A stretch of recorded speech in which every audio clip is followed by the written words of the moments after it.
Karibu tena msikilizaji wangu mpendwa kwenye Tunu za Kiswahili, mahali tunaposimulia hadithi zenye mafunzo, huzuni na changamoto za maisha. Usisahau kusubscribe ili upate simulizi zetu kila wiki.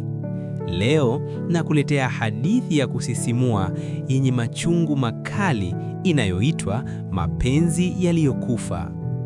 Baridi ya asubuhi ilikuwa inavuma taratibu pale Mbagala, huku jua la saa 2 likianza kung'arisha paa la bati la nyumba ya Daudi na mkewe Asha. Walikuwa wameishi pamoja kwa miaka 7, wakiwa na watoto 3, Mariam, Jabir na Amina. Lakini maisha hayakuwa rahisi. Daudi alikuwa mfanyakazi wa kawaida katika kampuni ya usafi, akipata mshahara mdogo usiotosha hata chakula cha mwezi. Kila siku aliamka saa 10 alfajiri, akitoka akiwa amekunja sura, akijua atakutana na foleni, kelele za mabosi, na kurudi jioni akiwa hana hata nguvu ya kuongea. Asha, mwanamke mrembo wa umbo la wastani, alikuwa mama wa nyumbani. Alijitahidi kuendesha familia kwa kidogo kilichopatikana, lakini mara nyingi ugomvi ulizuka juu ya fedha. "Mme wangu, watoto hawajala tangu jana usiku," Asha alisema kwa sauti ya huzuni. Daudi akavuta pumzi ndefu. "Na unadhani ninaenda wapi kila siku? Mimi si Mungu, Asha. Hizo hela ninazopata hazitoshi hata nauli." Asha akainamisha kichwa, machozi yakianza kumtoka. Maisha yao yakawa kama jela ya kimya, kila mtu akinyamaza, lakini mioyo yao ikiungua kwa ndani. Methali ya Kiswahili inasema, umasikini si tusi, bali jaribu la moyo. Miezi ikapita, hali ikazidi kuwa mbaya. Daudi alianza kukaa zaidi kazini, mara nyingine akirudi usiku wa manane au asirudi kabisa. Alidai ana kazi ya ziada, lakini ukweli ni kwamba alikuwa amechoka. Alihisi hana tena thamani nyumbani. Sauti ya Asha ilimchosha, kelele za watoto zilimkera, na alihisi kama dunia yote imemgeuka. Ndio maana akaanza kukaa na marafiki katika kijiwe cha kahawa baada ya kazi, akitafuta faraja kwa kikombe cha kahawa na mazungumzo mepesi. Siku moja aliporudi nyumbani, Asha akamuuliza kwa upole, "Daudi, ni nini kimekubadilisha? Hata watoto huwasalimii tena." Daudi akapiga kelele, "Acha maswali. Unadhani mimi napenda hali hii? Wewe unakaa nyumbani siku nzima, mimi nateseka kazini, halafu unaniuliza maswali yasiyo na maana." Asha alijikuta akilia tena. Hakuwa tena mke mwenye furaha, alikuwa kivuli cha mwanamke aliyewahi kupendwa.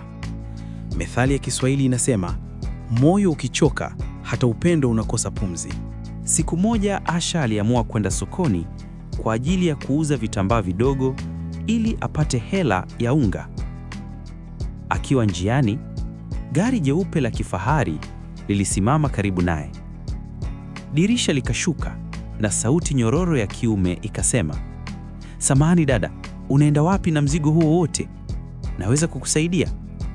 Ilikuwa ni Hamisi, mwanamume mwenye umri wa miaka 35, mwenye kazi nzuri kwenye kampuni ya simu. Alimsaidia kubeba mzigo hadi sokoni, wakabadilishana namba. Siku zikaenda, Asha akawa anapokea meseji kutoka kwa Hamisi. Maneno matamu ambayo hakuwahi kuyasikia tena toka kwa mumewe. "Mrembo kama wewe hapaswi kulala njaa. Niambie unahitaji nini?" aliandika Hamisi. Mwanzoni Asha alikataa msaada, lakini baada ya siku chache za njaa, alikubali kidogo kidogo. Hamisi alianza kumtumia hela, mara vocha, mara mchele, mara zawadi kwa watoto. Kwa muda, Asha alijisikia kama mwanamke tena, mwenye thamani, anayependwa. Methali ya Kiswahili inasema, mwanamke anayelia kwa njaa atacheka kwa ahadi. Daudi hakujua kinachoendelea. Asha alianza kujipodoa, kuvaa vizuri hata bila sababu. Mara nyingi angepata kisingizio cha kwenda sokoni, lakini alikuwa anakutana na Hamisi kwa siri. Hamisi alimpeleka sehemu nzuri, mgahawa, ufukweni, hata katika nyumba ya wageni pale Mwenge. Asha alihisi kama ndoto, lakini ndoto hiyo ikawa inamng'oa kwenye uhalisia wake, familia. Mara nyingi alirudi nyumbani akiwa kimya, akihisi hatia, lakini pia akijifariji, "Daudi hanijali tena. Nimevumilia vya kutosha."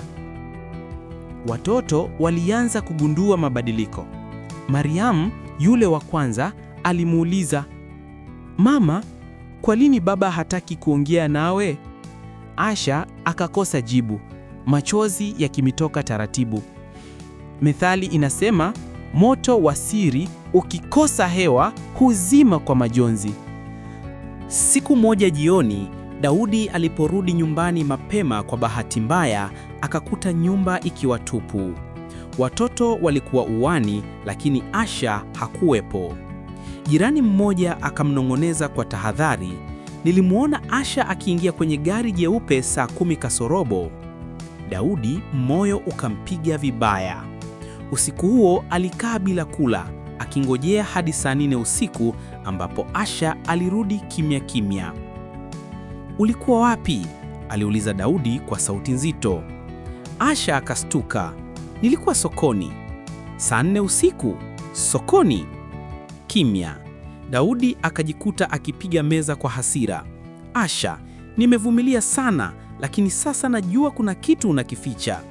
Asha akalia, akajaribu kueleza, lakini maneno yakamshinda. Usiku huo ulikuwa mwanzo wa mwisho. Methali ya Kiswahili inasema, ukweli ukichelewa hufika ukiwa umevaa mavazi ya huzuni. Siku 2 baadaye, Daudi alipokea simu kutoka kwa rafiki yake wa zamani aliyefanya kazi karibu na ofisi ya Hamisi. "Daudi, samani kaka, lakini nilimwona mkeo akiingia kwenye gari la Hamisi jana jioni. Walikuwa kama wanandoa." Daudi hakujibu kitu. Alitetemeka, akazimia kwa muda mfupi. Alipozinduka, machozi yakaanza kumtoka bila kizuizi. Siku iliyofuata, alirudi nyumbani kimya, akakusanya nguo zake chache. Asha akamfuata, akijaribu kumzuia. "Daudi, tafadhali, tusivunje nyumba kwa kosa moja." Daudi akamwangalia kwa macho yenye maumivu. "Kosa moja? Asha, kosa lako limeua moyo wangu. Umenifanya niwe kama mtu aliyekufa akiwa hai." Aliondoka, akaenda kuishi kwa kaka yake. Watoto walibaki kwa Asha, lakini maisha hayakuwa kama zamani. Wote walimchukia kimya kimya, wakimkosa baba yao. Miezi 2 baadaye, Hamisi naye alimgeuka. Akaanza kumpuuza, hatimaye akampotezea kabisa. Asha akabaki mwenyewe, akijilaumu kwa makosa yake. Siku moja alipokaa dirishani, aliwaona watoto wakicheza nje, huku Mariam akimwambia mdogo wake, "Baba hatarudi tena, mama alimfukuza." Maneno hayo yalimgonga kama kisu moyoni.